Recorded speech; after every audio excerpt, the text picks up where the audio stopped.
This is Talk Business and Politics with Roby Brock. Joining me now, John Brummett, columnist with the Arkansas Democrat-Gazette. Good to see you, sir. And good to be here. Good to join you. Let's begin with the RNC, Republican National Committee resolution that has garnered so much headline and buzz over the last couple of days, censuring Representatives Liz Cheney and Adam Kinzinger. It's non-binding. It's a partisan political document. It has hyper-partisan language in it. I would expect nothing less. Are we overreacting to this document? Oh, I don't think so. Although, as I explain in a column tomorrow, you've got to have full context on this.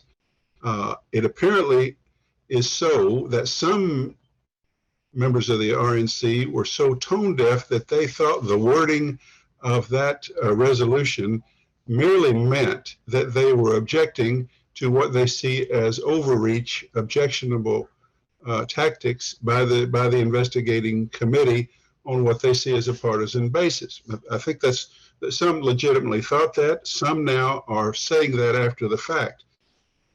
But they're responsible for what they put out. They're responsible for what they vote on. And what they vote on did not differentiate in that way.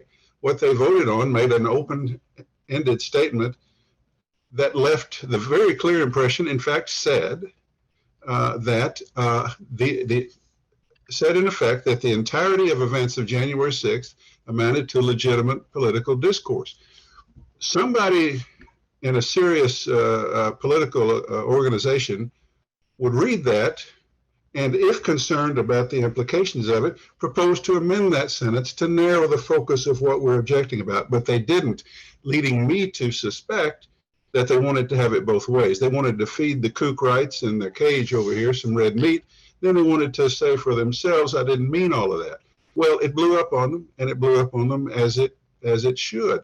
And even if they're only referring to tactics, you've got some were citing that the Arizona Republican chairman is a doctor, and this doctor's phone records have been subpoenaed, and patients' privacy would be violated. Well, say that, but here's the reason the Arizona Republican chairman is involved.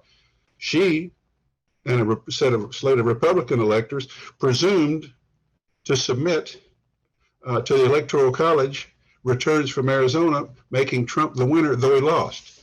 That's not legitimate political discourse either. It's not beating an officer with a flagpole or breaking windows in the Capitol, but I'm hard-pressed to call that legitimate political discourse. So no, I do not think we're overacting at all. I think the bigger picture is this entire threat posed by the Republicans' continued devotion to Donald Trump, who continues to advance the un-American, undemocratic nonsense that he was cheated out of the presidency. So, you asked, and I answered. This holds into this RNC resolution, and in terms of a bigger picture, the committee that is at the center of this debate revealed some memos this past week that show a very orchestrated plan to substitute these electors in certain states, to commandeer these voting machines by some federal government agency. At the end of the day, I mean, that's some pretty hefty evidence of, you have to read it and believe it because it's not made up. But we are in this day and age where the chaos that gets created on a daily basis to make you not believe what you are reading with your own eyes or hearing with your own ears. And again, this RNC censure resolution is just like that. We said one thing on a piece of paper, but we're saying it's different. No, we say we didn't say it, but you've created this this madness, and this is very serious business. I mean, we got a guy still claiming he won the election. You got a party largely standing behind him, and you got 24 people running in states to be secretaries of state who openly say Joe Biden didn't legitimately win the presidency, and they presume to be the top election officials in half our states, and it's No, this entire matter can hardly be overreacted to, in my view. Governor Asa Hutchinson, again, kind of divorcing himself from the larger crowd in the Republican Party here, says this censure resolution by the RNC is wrong. It undermines respect for our rule of law and divides our party unnecessarily. I am grateful for those courageous dissenters in the RNC vote. You're not surprised by Governor Hutchinson's reaction to this, but he put that out pretty much unprompted. Well, actually, I prompted him, and I was a little surprised. I'm sitting around Saturday morning, and I read this thorough piece starting on the front page of the Democrat Gazette about this episode. And I saw that my pals over at the Arkansas Times blog were saying, who in Arkansas, any Republicans in Arkansas willing to stand up to this? And I thought, well, I got the governor's contact information here. Sometimes I bother him on weekends. I assume he has nothing to do on weekends with questions. So I sent him a question in the context of my Tuesday column. And it was the RNC resolution, what say ye? That's what I said. And I thought he's going to finesse this. He's going to say this we shouldn't have censured these two for participating in this investigation. But at the same time, we need to be mindful of overreach and not being hyper partisan in our investigative tactics. That's what I would have bet he would send back to me. No, sir. He sent back to me promptly what you just said. Then I put it on the Twitter, then it got retweeted, then everybody's got it out, and he puts it out himself on Sunday morning. And I think he was pleased I put it out and maybe intended for me to, but I intended only to use it in my own column. But I thought when I got the statement, the world needs to see this, that there's the governor of Arkansas at times can be as independent and admirable as I have implied in columns. So that's how that happened. And I would have been disappointed in a finesse, but I would have expected it and sort of excused it, a way to find it both ways, as so many are having to do. But he joined about 3 or 4 others, Senators Cassidy, Romney, Murkowski, and the Republican governor of Maryland, Hogan, at that point, and openly lamenting this rather serious affront by their own national committee. And I think people of Arkansas ought to be reasonably proud of his independence in that national context. You had a Sunday column focusing on Attorney General Leslie Rutledge, who is running for lieutenant governor. She took a trip to Texas, to the Texas-Mexico border there, to get a close-up look at illegal immigration and the border crisis. She came back to tell us all about it, something your paper reported on. What did this trip lead to in terms of new public policy from the Attorney General? Roby, that's a good one. What did it lead to in terms of new public policy? Nothing. What purpose did it serve in terms of public awareness and public defense against problems at the border? None. This was a photo op by a bunch of extreme right Republicans down in Texas, inviting down the attorneys general like Rutledge, who signed on to this nonsensical direct petition to the Supreme Court to try to have Texas and some other irrelevant states tell the Supreme Court overturn the returns in Pennsylvania, Wisconsin, Michigan, and Georgia because of the legal argument that Trump didn't win.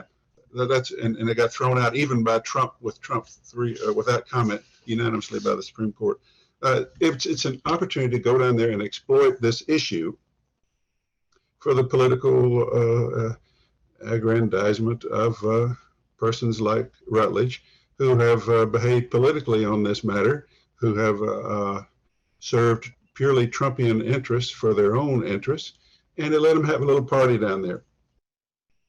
She also went to the rally where Trump said, raised the prospect that he would pardon any insurrectionists who were convicted of crimes. And she said it would be hypothetical for her to say whether that was right or wrong.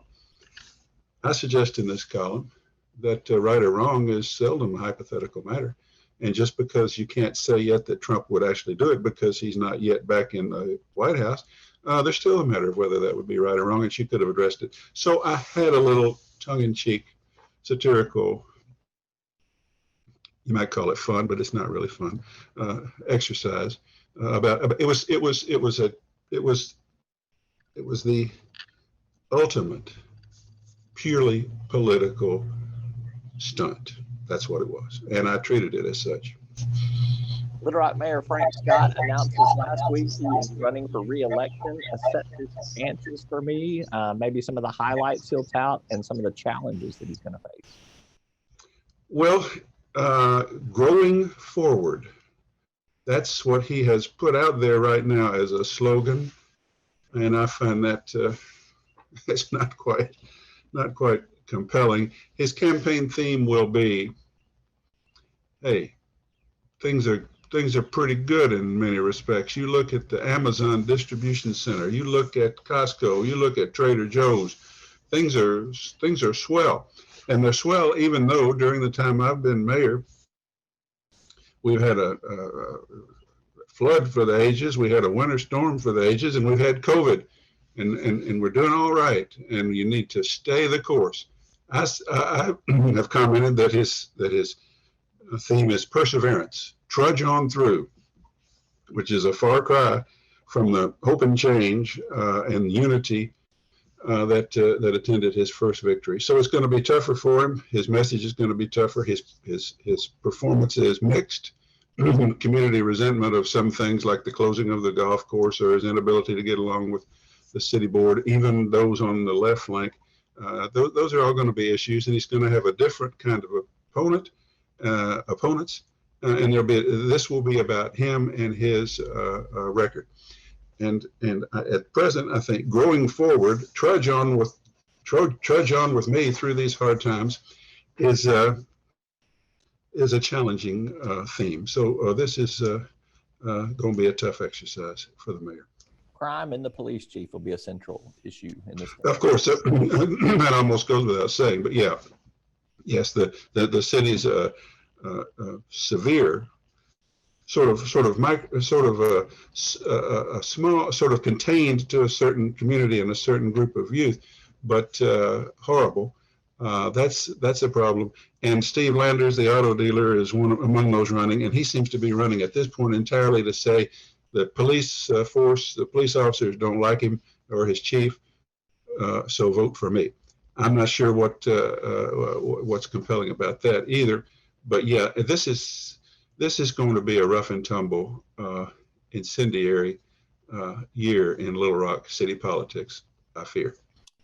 John Brummett, since he has stopped tweeting about the Razorback basketball team, they've won 8 in a row. It's good to have you with us, John Brummett. Well, I'll just keep not tweeting, even though I tweeted Saturday night after the game that this team is starting to be a little bit endearing with that defense and that scrappiness, you know. So and some people told me to shut up. I jinx it, but that's 8 in a row is good, and just as we head toward, the end of the year and March Madness, which is what life is all about, as far as I'm concerned. All right. Thank you for being with us. Thank you.